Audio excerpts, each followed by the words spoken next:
अंधाधुंध फायरिंग मेरे ऊपर करना शुरू कर दी। तो एक गोली मेरे सीने में लगती है, मैं उड़कर उसकी तरफ लपटने लगता तो एक गोली मेरे पांव में लग जाती है। तो पांव से होती हुई बस एकदम किडनी के करीब आकर रुकती है।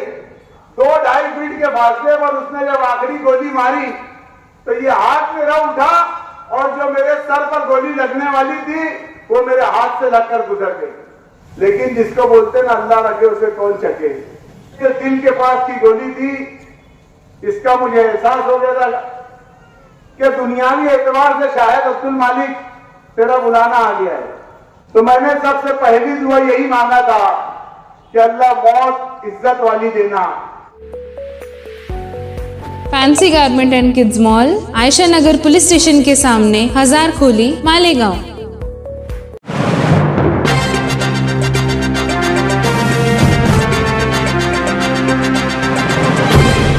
देखते रहिए the prime news Abdul Rahman के साथ। 27 तारीख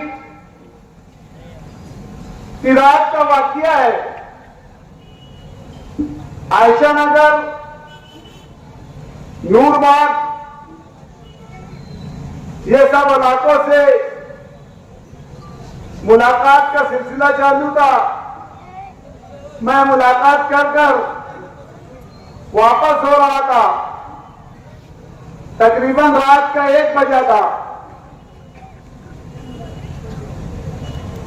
शाह बिल्डिंग मटेरियल्स के मालिक, मैं नूरबाग से निकलकर जब आगरा रोड पर पहुंचा तो शाह बिल्डिंग मटेरियल्स के मालिक रहमान शाह वहां मौजूद थे अपनी दुकान पर, और उन्होंने मुझे हाथ दिया कि बैठो चाय पी लो। उनकी दावत पर मैं रुक गया और कुछ ही लम्हा गुजरा होगा। मेरे बैठने के 5-7 मिनट या बहुत ज्यादा अगर पकड़ेंगे तो 10 मिनट, 10 मिनट के अंदर एक मोटरसाइकिल आती है, उसे 2 लोग उस पर सवार होते हैं। गाड़ी चालू थी, रुकी नहीं थी, और मैं समझता हूं कि बहुत ज्यादा 5 या 7 फीट का फासला होगा, और आते ही साथ उसने अंधाधुंध फायरिंग मेरे ऊपर करना शुरू कर दी। मेरे आसपास के लोग कुछ समझ पाते, जब तक एक गोली, मैं खुद भी कुछ जब तक समझ पाता कि ये माजरा क्या है, तो एक गोली मेरे सीने में लगती है, तब मुझे एहसास होता कि यार गोली चल रही है। मैं उड़कर उसकी तरफ लपटने लगता तो एक गोली मेरे पांव में लग जाती है। तो पांव से होती हुई बस एकदम किडनी के करीब आकर रुकती है। पहले ही उसका मेरा फासला 5-7 फीट का था। मेरे गिरने के बाद मैं जमीन पर गिर गया, और मेरे गिरने के बाद मैं उससे और ज्यादा करीब हो गया जो फायरिंग कर रहा था मेरे ऊपर। जब उसने, उसकी नजर से नजर मेरी मिल रही, आंखों से आंखें मिले हुई थी, उसने जब एक गोली आखिरी मेरे सर के ऊपर डाला तो मुझे आज तक यकीन नहीं हो रहा। मैं रातों में सोचता हूं, हॉस्पिटल में तो सिर्फ सोच ही रहा था कि यार अल्लाह, ये हाथ मेरा कैसे उठा। आज तक मैं इस चीज को लेकर हैरान हूं कि ये हाथ मेरा ये ऐसे कैसे उठा। 2-2.5 फीट के फासले पर उसने जब आखिरी गोली मारी तो ये हाथ मेरा उठा, और जो मेरे सर पर गोली लगने वाली थी वो मेरे हाथ से लगकर गुजर गई। वहां से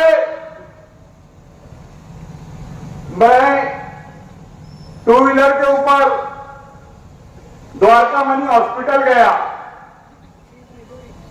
मैंने वहां का जो मंजर देखा था कि 5-50 लोग इधर उधर, 10-20 का ग्रुप इधर, 10-20 का ग्रुप पेट्रोल पंप पर, 10-20 का ग्रुप ये होटल पर।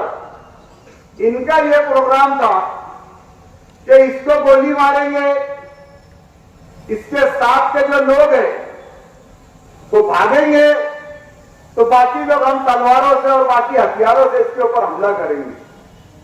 लेकिन जिसको बोलते ना अल्लाह रखे उसे कौन चके, जो मारने वाले से बचाने वाला बड़ा था। मैं जिस वक्त उठा और उठ के 2 व्हीलर पर बैठा, 2 व्हीलर के ऊपर जब बैठने के बाद मैंने सबसे पहले कलमा पढ़ा, क्योंकि ये जो गोली थी, टांग की गोली तो मेरी टांग लटक चुकी थी, लेकिन ये जो दिल के पास की गोली थी, इसका मुझे एहसास हो गया था कि दुनियावी एतबार से शायद अब्दुल मालिक तेरा बुलाना आ गया है। कसम परवरदिगार की, मैंने अल्लाह रब्बुल इज्जत की तरफ, आसमान की तरफ सर उठाया और अल्लाह से सिर्फ एक दुआ किया कि अल्लाह आपकी मर्जी है तो मैं भी राजी आपके पास आने के लिए। बस मुझ बदनसीब के तमाम गुनाहों को माफ कर। और वहां से लेकर हॉस्पिटल तक मैं जब भी पहली मर्तबा हज के लिए गया था तो खाना काबा के ऊपर जब मेरी पहली नजर पड़ी थी तो मैंने सबसे पहली दुआ यही मांगा था कि अल्लाह मौत इज्जत वाली देना और मेरी कौम मिल्लत के लिए शहीद होने वाली मौत देना। मैंने अल्लाह बेहतर जानता, मैंने कोई दूसरी दुआ नहीं मांगी थी। और ईमान पर खात्मा करना मेरे रब ने वो सुना। मैंने जो कलमात थे रास्ते भर पढ़ता गया। मैं ये बता नहीं सकता कि यार किसी को कोई ऐसा शख्स होगा तजुर्बेकार जिसको गोली लगी होगी, लेकिन उसका जो दर्द था, एक गरम सलाई होती है ना, लाल कर दी जाती है जिसे लाल, ऐसा लग रहा था किसी ने इसे दिल के पास घुसा दिया है। इतनी जलन और इतनी तकलीफ थी, लेकिन मैंने जैसे ही ये दुआ मांगी कि अल्लाह आप जिसमें राजी मैं उसमें राजी, यकीन मानो वो दर्द ऐसा हुआ जैसे कहां गया पता ही नहीं चला। और फिर मैंने देखा कि मेरे अपने लोग बड़े घबराए हुए हैं, टेंशन में है। मेरे बच्चे, मेरे भाई, मेरे भतीजे, मेरे भांजे, मेरे शहर के लोग। तो अल्लाह ने मुझे हिम्मत दी और मैंने ये उनसे ये कहा कि अल्लाह बहुत बड़ा है, आप फिक्र मत करो। ये सिर्फ उस वक्त ये हिम्मत देने का, इतनी तकलीफ में हिम्मत देने का मकसद सिर्फ यह था कि जो लोगों ने ये हरकत की है, कहीं मेरे शहर के नौजवान गुस्से में आकर कुछ गलत कदम ना उठा ले। तो मैंने बजाय उनको ये जाहिर किया कि अल्हम्दुलिल्लाह मैं बहुत अच्छा हूं। वहां से मुझे सिटी स्कीम के लिए लेके गया। फिर अचानक क्या डिसीजन हुआ, फैसला हुआ, गोली मेरी कहां थी, क्या थी, वो तो मुझे नहीं बताया जा रहा था। नासिक लेके चले गए मुझे। नासिक के अंदर दूसरे दिन जब मेरा ऑपरेशन शुरू था, ऑपरेशन के बाद ऑपरेशन मेरा कामयाब हो गया। अभी गोलियां निकली भी नहीं थी मेरे सीने से, मेरे जिस्म से गोलियां निकली भी नहीं थी। और शहर के एक जिम्मेदार ऑफिसर अनिकेत भारती साहब, उन्होंने पूरे केस को हल करके बता दिया पब्लिक आवाम के सामने कि केस क्या था।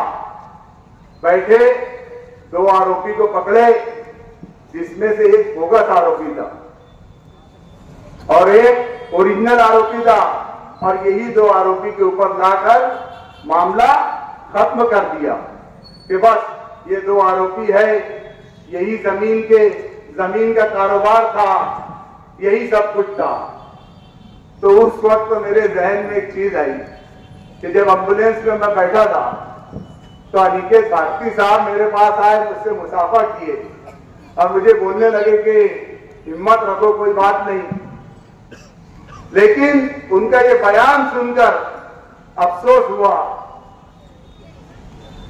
कि कातिल से मोहब्बत भी, मकतूल से हमदर्दी भी,